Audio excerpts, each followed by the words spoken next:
Hello bachcho, let's start this question. So this question says the radius of the orbit of the earth is 1.5 into 10 to the power 8 kilometer and that of the Mars is 2.5 into 10 to the power 11 meter. In how many years the Mars complete its one revolution? कितने साल में क्या करेगा, कितने years में Mars क्या करेगा, एक रिवॉल्यूशन को अपने कंप्लीट करेगा। तो देखिए बच्चों, इस क्वेश्चन का जो आपका की कॉन्सेप्ट है, ये क्वेश्चन आपका क्या है, केपलर्स थर्ड लॉ पर बेस्ड है। केपलर्स थर्ड लॉ पर ही बेस्ड है। देखिए, क्योंकि जो आपकी केपलर्स थर्ड लॉ होती है वो टाइम और रेडियस की क्या करती है, प्रोपोर्शनलिटी को शो करती है, इसलिए हम इसको उस फॉर्मूले से इस क्वेश्चन को सॉल्व करेंगे। तो देखिए, अब हम यहाँ पर लिख सकते हैं। देखिए, उसने हमें क्वेश्चन में क्या कह दिया था, radius of the orbit of earth is 1.5 into 10 to the power 8 kilometre. तो मान लीजिए आप इसको R1 मान लेते हैं, किसको, रेडियस ऑफ अर्थ।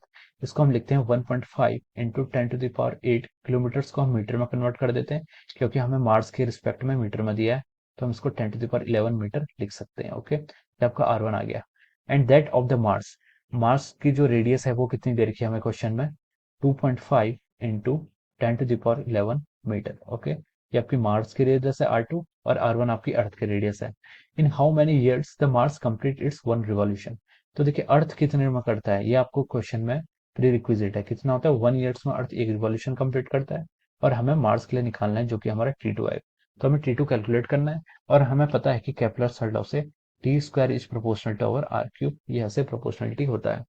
तो देखिए, यहाँ पर हमें डेटा कंपेयर करना है, तो हम इसको लिख सकते हैं T1 डिवाइड बाई T2 का आपका जो स्क्वायर आएगा is equal to R1 divide by R2, R1 divide by R2 का क्यूब, ये आपका इतना आ जाएगा। ठीक है, अब देखिए, T1 आपको क्वेश्चन में गिवन है कितना, 1 ईयर, और T2 आपको कैलकुलेट करना है, तो हम इसको ऐसे लिख सकते हैं। R1 के आपके रेडियस ऑफ द अर्थ, अर्थ के रेडियस, जिसे हम लिख सकते हैं 1.5 इंटू 10 टू द पावर 11 का square divide by, sorry cube, T square R cube के प्रोपोर्शनल होता है, divide by 2.5 into 10 to the power 11 का आपका क्यूब हो जाएगा। ठीक है, तो देखिए, यही हमने R1 बाई R2 का क्यूब है, मैंने उसको R1 बाई R2 का क्यूब यहाँ से ऐसे लिख लिया है। चलिए, अब हम आगे बढ़ते हैं। इसको मैं क्या लिख सकता हूँ, देखिए 1/T2 का स्क्वायर, लेफ्ट हैंड साइड वाली टर्म को मैंने ऐसे ही रहने दिया। अब देखिए ऊपर, अब देखिए जो राइट साइड की टर्म है, इसमें आपका 10 टू द पावर 11 R1 में भी आ रहा है और R2 में भी 10 टू द पावर 11 आया है। उन दोनों की पावर 3 क्या हो जाएगी, 33, तो वो दोनों क्या हो जाएंगे, कैंसिल आउट हो जाएंगे। तो ये आपका क्या बचेगा, 1.5 डिवाइड बाई 2.5 का यहाँ से क्यूब, आपका ये इतना आ जाएगा। ठीक है, अब देखिए, अब आप यहाँ से लिख सकते हैं, आपको जो T2 का स्क्वायर आएगा, मैंने इस टर्म का अपोजिट का उल्टा कर दिया, तो हम इसे लिख सकते हैं 2.5 का क्यूब डिवाइड बाई 1.5 का क्यूब, 2.5 का क्यूब डिवाइड बाई 1.5 का क्यूब।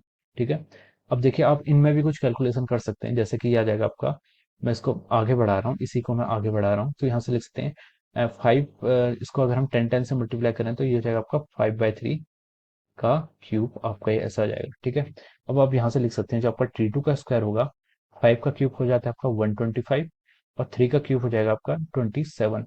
ठीक है, तो अगर आप इस इन दोनों को सॉल्व करेंगे यहाँ पर, तो ये आ जाएगा आपका 125 डिवाइड बाई 27, इसकी वैल्यू आएगी आपकी 4.6 4.62, 63 अराउंड आ जाएगा। ठीक है, अब यहाँ से आप T2 लिख सकते हैं, T2 को आप कैलकुलेट करेंगे 4.63 से, तो ये जो आपका आंसर आ रहा है, ये आएगा आपका 2.15 ईयर्स, ये आपका इतना आंसर आ जाएगा। कितना, 2.15 ईयर्स। तो उसने क्वेश्चन ये पूछा था कि how many years the Mars will complete it's one revolution, तो कितने ईयर्स लगेंगे इसको, 2.15 will be the final answer of this question, this will be the answer of this question. So I hope you all understood this concept. All the very best.